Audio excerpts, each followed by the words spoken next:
Hi. இப்போ நம்ம எங்கே வந்திருக்கோம்னா எங்களோட காடு தான். எங்கள் காட்டுக்கு வந்திருக்கோம். எங்கள் காட்டில் துவரை போட்டிருந்தோம்.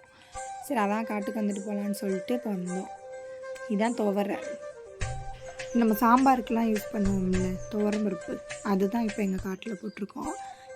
இங்கிட்டு நிறைய போடுவாங்க, கடலை, துவரை, அப்புறம் வெள்ளைச்சோளம், முத்துச்சோளக்கருது, மொச்சை, அப்புறம் தட்டைப்பயிறு, வெண்டிக்காய், கத்திரிக்காய், எல்லா வகையான காய்கறியுமே இங்கிட்டு போடுவாங்க.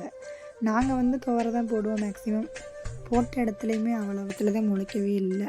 நாங்கள் போட்ட டைம் மழை இல்லை சுத்தமாக, அதனால் கொஞ்சம் இடத்துல மட்டும்தான் முளைச்சிருந்துச்சு. அப்புறம் கொஞ்சோண்டு இந்த சோளக்கருது கொஞ்சம் போட்டிருந்தோம், அதுவும் பாதி முளைக்கலை. முளைச்சதும் பாதி எலி கடிச்சிருச்சா என்னென்னு தெரியல, எல்லாமே இந்த மாதிரி சாஞ்சு கிடக்கு. இப்படி தான் சாஞ்சு கிடக்கு. அதில் எல்லாமே ஆனால் கருது வச்சுருந்துச்சு. ஆனால் கருது இருக்குல்ல, இந்த மாதிரி எல்லாத்துலேயுமே கருது இருந்துச்சு. ஆனால் பாதி எல்லாமே சாஞ்சு கீழே விழுந்துருச்சு. சீத்தாப்பழம் காய்ச்சி கிடக்கு. இது ஒரு மரம். இது சப்போட்டா, நம்ம மாம்பழத்துலேயே சப்போட்டா வகை. இது பாலாமணின்னு சொல்லுவோம்ல, அந்த மாமரம் அது.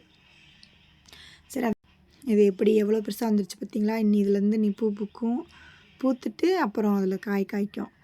நான் காய் பூ பூத்துட்டு காய் காய்க்கும் போது உங்களுக்கு வீடியோ எடுத்து போடுறேன். இது ஃபுல்லாமே முளைக்கவே இல்லைங்க. நிறையா போட்டோம், நிறையா விதை போட்டோம், ஆனால் பாதி முளைக்கவே இல்லை. விவசாயத்தை பற்றிலாம் எனக்கு எதுவுமே தெரியாது. இப்போ தான் இங்கே ஊருக்கு வந்துட்டு தான் கொஞ்சம் கொஞ்சம் தெரிஞ்சுக்கிறேன். மற்றபடி எனக்கு விவசாயம்லாம் எனக்கு என்னன்னே தெரியாது. இனிமேல் தான் கொஞ்சம் கொஞ்சம் கற்றுக்கணும். இங்கிட்டு ரொம்ப களை ஓவராக இருந்துச்சு. அப்புறம் வீட்டில் ஊர்லேருந்து மாமனார் மாமியார் வந்தாங்க. அவங்க தான் அப்புறம் அது ஃபுல்லாமே க்ளீன் பண்ணாங்க.